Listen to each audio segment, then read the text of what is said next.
Femme que vous voyez explique qu'elle est mariée à un pasteur. Et cet homme, pasteur, il est directeur, il est pasteur, mais il est aussi directeur musical dans l'église de son père, qui est aussi pasteur. Et il a aussi un emploi dans une entreprise.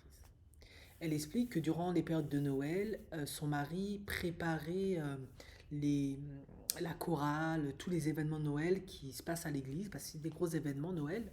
Du coup, il est absent de la maison d'octobre jusqu'à décembre. Il est quasiment pas à la maison. Soit il dort dans l'église, enfin, je sais pas trop comment ça se passe, mais il est pas là. Jusque-là, pas de souci, ça fait partie de leur foi.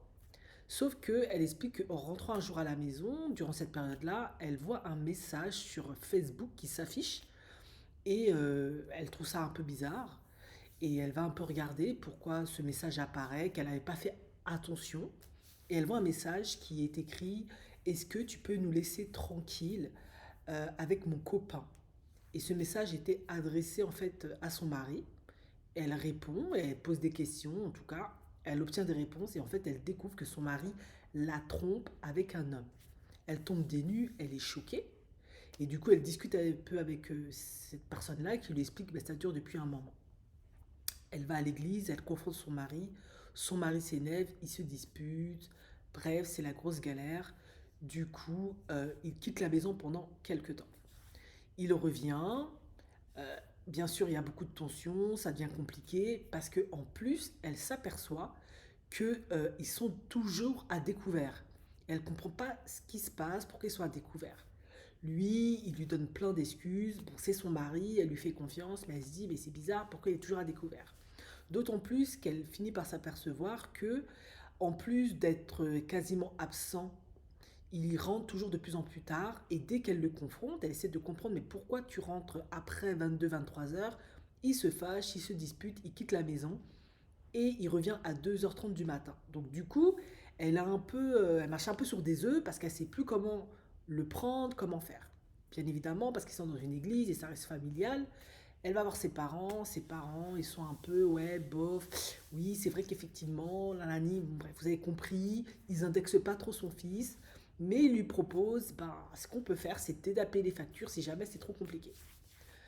Les galères continuent, elle est tout le temps en train de se prendre la tête avec son mari, il est toujours absent, il rentre toujours tard, c'est la galère, les découvertes s'enchaînent, continuent, au point où ça commence à aller tellement loin qu'elle est obligée de prendre un second emploi parce qu'ils n'arrivent plus à payer le loyer, etc.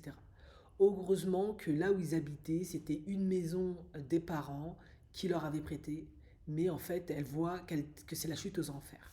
Et les disputes étant telles que son mari a décidé, en tout cas, ils se sont mis d'accord pour qu'il fasse une pause et qu'il quitte la maison pendant quelques jours. Sauf qu'il est revenu genre un mois après et ça s'était toujours pas arrangé. Finalement, après des allers-retours, des prises de tête à n'en plus finir, il a carrément disparu de la circulation. Et quand elle est partie fouiner, essayer de comprendre où il était, essayer vraiment de savoir le pourquoi du comment, elle a découvert en fait qu'il avait déménagé chez son amant. Là, vraiment, je vous ai passé tous les détails. Et le pire de toute l'histoire, c'est quand elle est partie voir les parents pour ben, ils ne condamnaient pas leur fils en fait. Ils disaient ben non on peut t'aider mais bon voilà.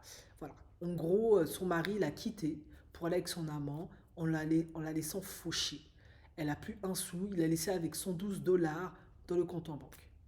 Et elle est choquée parce qu'en fait elle comprend pas pourquoi déjà elle s'est un peu fait avoir parce que il l'a épousée mais visiblement il aime les hommes. Bon après ça malheureusement il y a des hommes, comme je l'ai dit, parfois ils cachent parce que comme ce n'est pas accepté dans leur environnement social, eh bien ils vont se marier pour faire semblant.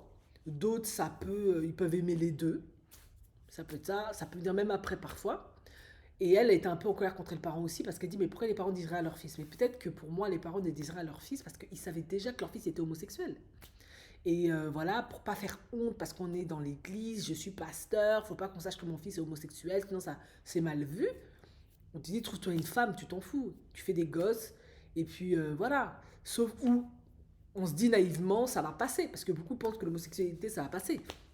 Et à la fin, ils se rendent compte que ben, le fils, de nouveau, il va vers les hommes, et puis ben, à un moment donné, tant que il a une femme, il a des enfants, ben, eux, ils sont protégés, ils s'en fichent en fait. Parce que je pense qu'ils savaient déjà que leur fils était homosexuel, il n'aimait pas les femmes. C'est ça la vérité. Et malheureusement, elle est un peu naïve dans le sens où elle pense que c'est parce que les parents protègent leur... Non, je pense que tu étais juste la bonne poire qui servait de cover-up, de couverture, c'est tout. Et ça, il y a beaucoup, beaucoup, beaucoup de femmes qui sont souvent victimes de ça. Comme c'est pas accepté, comme c'est compliqué, les familles ont honte, veulent pas être jugées, veulent pas perdre leur congrégation. En tout cas, dans le cas de l'Église, hein, il n'y a pas que l'Église, mais veulent pas être victimes de mauvaise réputation, d'insultes, de violences, de tout un tas de trucs, de mépris, d'être rejeté, banni de la société, je sais pas quoi. Ils cachent. Et le meilleur moyen qu'ont trouvé les humains pour cacher cette homosexualité, si tu peux pas exiler la personne ou je sais pas quoi, c'est de la faire épouser une femme. Et si la femme s'aperçoit finalement que son mari ne couche jamais avec elle, ne la touche pas, se désintéresse complètement d'elle, tout la convainc de rester dans ce foyer, parce que sinon Jésus va la punir, qu'on ne divorce pas, c'est le combat spirituel, blablabla. Et puis elle souffre, mais c'est comme ça. Après, certaines femmes ont tellement marre qu'elles vont prendre un amant, et parfois même le mari, avec sa femme finalement, il lui avoue tout, il trouve un accord, et elle a son amant, il lui fait sa vie. Enfin bref, voilà. Et moi je pense que malheureusement pour elle, c'était juste...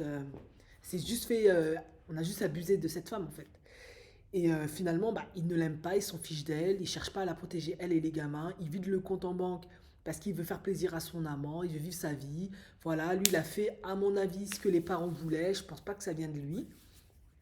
Il a épousé la femme, il lui a fait des gosses, maintenant foutez-moi la paix, quoi. Pour moi, c'est ça.